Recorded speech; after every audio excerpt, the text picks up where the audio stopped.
BRS నుంచి కాంగ్రెస్లోకి వలసబాట ఊపందుకుంది. ఖచ్చితంగా అలంపూర్ బీఆర్ఎస్ ఎమ్మెల్యే త్వరలో కాంగ్రెస్ పార్టీలో జాయిన్ అవబోతున్నారా? ఎంపీ మల్లుతో ఆయన చర్చలు జరిపినటువంటి సందర్భాన్ని చూస్తే నేడు రేపో అతి దగ్గరలోనే ఆయన కాంగ్రెస్ కండువా కప్పుకోబోతున్నారు, అస్తం గూటికి చేరుకోబోతున్నారు అనేటువంటి వార్త అయితే ఇప్పుడు సర్వత్రా చర్చకు దారితీసింది. మరోవైపు ఎమ్మెల్సీ వెంకట్రామిరెడ్డి ఎవరైతే ఉన్నారో ఆయనకి అత్యంత సన్నిహితుడిగా ఈ యొక్క బీఆర్ఎస్ ఎమ్మెల్యే విజయుడిని, అలంపూర్ ఎమ్మెల్యే విజయుడిని చెబుతుంటారు. అలాగే మరొక వైపు ముఖ్యమంత్రి రేవంత్ రెడ్డికి అత్యంత సన్నిహితుడిగా ఎమ్మెల్సీ వెంకట్రామిరెడ్డికి మంచి పేరుంది. ఎమ్మెల్సీ వెంకట్రామిరెడ్డి ఆదేశాలతోనే, ఆయన ఇచ్చినటువంటి సూచనలతోనే ఇప్పుడు బీఆర్ఎస్ ఎమ్మెల్యే త్వరలోకి కాంగ్రెస్ పార్టీలోకి రాబోతున్నారనేటువంటి వార్త ఉమ్మడి మహబూబ్నగర్ జిల్లా వేదికగా, మరోవైపు తెలంగాణ రాష్ట్ర వ్యాప్తంగా కూడా ఇప్పుడు సర్వత్రా చర్చకు దారితీసినటువంటి సందర్భం కనిపిస్తోంది. దీనికి సంబంధించి పూర్తి స్థాయి డీటెయిల్స్ అయితే మీకు ఇచ్చే ప్రయత్నం అయితే నేను చేస్తాను. తెలంగాణ కాంగ్రెస్ పార్టీలో చేరిన 10 మంది ఎమ్మెల్యేలు ఒక్కపోతకు గురవుతున్నారని, అటు కాంగ్రెస్ పార్టీలో ఉండలేక ఇక బీఆర్ఎస్ పార్టీలోకి పోలేక ఇబ్బంది పడుతున్నారన్న ప్రచారం జరుగుతోంది. కానీ అనూహ్యంగా ఇప్పుడు రాజకీయం మారుతోంది. గ్రేటర్ హైదరాబాద్తో పాటు ఇతర ప్రాంతాలకు చెందిన మరికొంతమంది ఎమ్మెల్యేలు కాంగ్రెస్లో చేరేందుకు సిద్ధమవుతున్నారన్న ప్రచారం అయితే ఊపందుకుంటోంది. ఉమ్మడి మహబూబ్నగర్ జిల్లాలో బీఆర్ఎస్ గెలిచిన స్థానాల్లో ఒకటి అలంపూర్. రిజర్వ్డ్ నియోజకవర్గమైన అలంపూర్ నుంచి విజయుడు అనే అభ్యర్థికి చివరి క్షణంలో కేసీఆర్ టికెట్ ఇచ్చారు, ఆయన గెలిచారు. ఇప్పుడు ఆయన కాంగ్రెస్తో సన్నిహితమయ్యారని ప్రచారం సాగుతోంది. ఆ పార్టీ నేతలతో కలిసి తిరుగుతున్నారట. నిజానికి ఈ విజయుడికి యజమాని ఎమ్మెల్సీ వెంకట్రామిరెడ్డి అనే ప్రచారం కూడా ఉంది. ఆయన ఏం చెబితే అది చేస్తారనే ప్రచారం కూడా ఉంది. ఆ వెంకట్రామిరెడ్డి ఇప్పటికే రేవంత్ రెడ్డికి సన్నిహితమయ్యారట. దీంతో విజయుడు అనధికారికంగా కాంగ్రెస్తో కలిసిపోయారని గులాబీ శ్రేణులు వాదిస్తున్నారు. నాగర్ కర్నూల్ ఎంపీ మల్లు రవితో అలంపూర్ ఎమ్మెల్యే విజయుడు గద్వాలలో భేటీ కావడం చర్చనీయాంశంగా మారింది. ఎమ్మెల్యే కాంగ్రెస్లో చేరనున్నట్లుగా సామాజిక మాధ్యమాల్లో ప్రచారం జరగ్గా ఎమ్మెల్యే వాటిని ఖండించారు. గద్వాలలో సోమవారం జరిగిన రాష్ట్ర ఆవిర్భావ దినోత్సవాల్లో ఎంపీ మల్లు రవి ఇతర ప్రజాప్రతినిధులు పాల్గొన్నారు. అనంతరం ఆయన ఎమ్మెల్యే విజయుడును వెంటబెట్టుకుని గద్వాల జెడ్పీ మాజీ చైర్పర్సన్ సరిత ఇంటికి వెళ్లారు. ఆమె వారిని ఆహ్వానించి శాల్వాతో సత్కరించారు. కాంగ్రెస్లో చేరేందుకే భేటీ అయ్యారని, మల్లు రవితో మంతనాలు చేశారని, ఎమ్మెల్సీ వెంకట్రామిరెడ్డి ఆదేశాలతోనే ఆయన్ని కలిశారని సామాజిక మాధ్యమాల్లో జోరుగా ప్రచారం కూడా సాగుతోంది. ఈ విషయమై ఎమ్మెల్యే విజయుడును సంప్రదించగా ఎంపీ మల్లు రవి జోగులాంబ ఆలయ దర్శనానికి వెళ్తూ తనను కూడా రావాలని కోరడంతో ఆయన కారులో వెళ్ళినట్లుగా చెప్పుకొచ్చారు. మధ్యలో సరిత ఇంటి వద్ద కారు ఆపి తేనీరు తాగి వెళ్దామని చెప్పడంతో అక్కడికి వెళ్ళినట్లుగా గుర్తు చేశారు. నియోజకవర్గ అభివృద్ధికి సహకరించాలని ఎంపీని కోరినట్లుగా వివరించారు.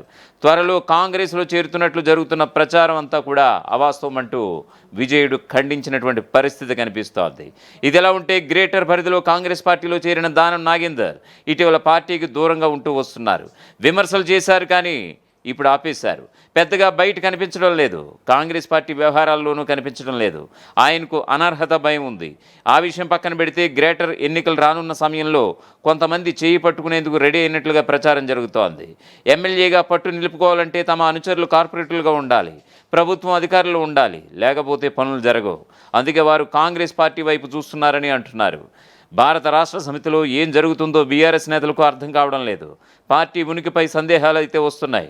బీజేపీలో కలుపుతారని జరుగుతున్న ప్రచారానికి బలమైన ఘటనలు కళ్ళ ఎదురుగా కనిపిస్తూ ఉండడంతో చాలామంది పక్కచూపులు చూసుకుంటున్నారు. బీజేపీలో చేరితే గ్రేటర్ బీఆర్ఎస్ నేతలకు గడ్డు పరిస్థితి దాపురిస్తోంది. ఈ పరిణామాలన్నీ కలిసి కాంగ్రెస్లో చేరికలకు మార్గాన్ని సుగమం చేస్తున్నాయి. కానీ అక్కడ చేరిన తర్వాత ఉక్కపోతను తట్టుకోగలరా అన్నది ఇప్పుడు పెద్ద సమస్య.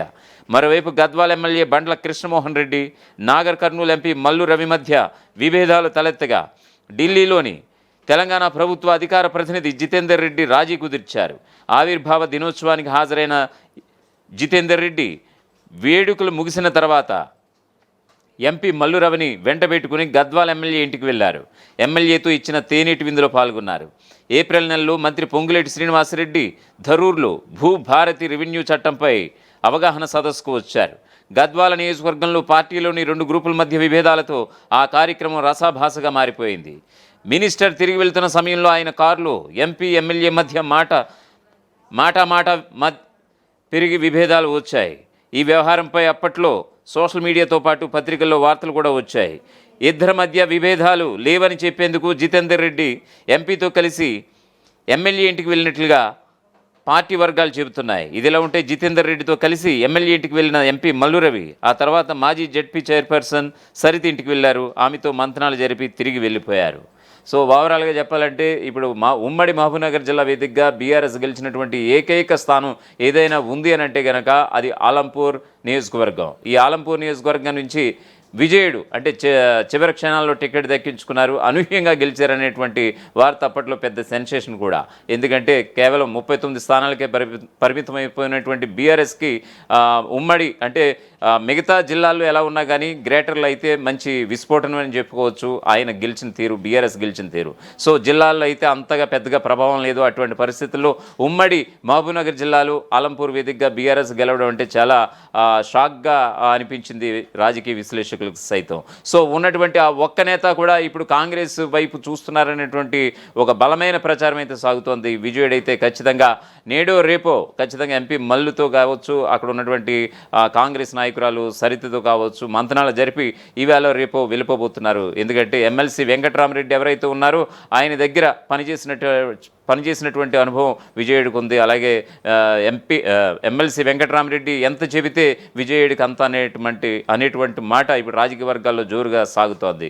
సో చూడాలి మరి. మరొక వైపు ఈయన వెళ్ళిపోతే ఇప్పుడు బీఆర్ఎస్ ఆల్రెడీ కూతురు ఇచ్చినటువంటి షాక్తో ఇప్పుడు తండ్రి కేసీఆర్, అన్న కేటీఆర్తో పాటు బీఆర్ఎస్ శ్రేణులు కూడా చాలామంది కొంచెం గందరగోళ పరిస్థితులు తలెత్తినటువంటి నేపథ్యాన నిజంగా బీఆర్ఎస్ నుంచి ఎమ్మెల్యేలు ఇలా వలసబాటు పట్టడం నిజంగా గ్రౌండ్ లెవెల్లో ఉన్నటువంటి శ్రేణులకు అయితే ఇది ఒక పెద్ద షాక్ అని చెప్పుకోవాలి.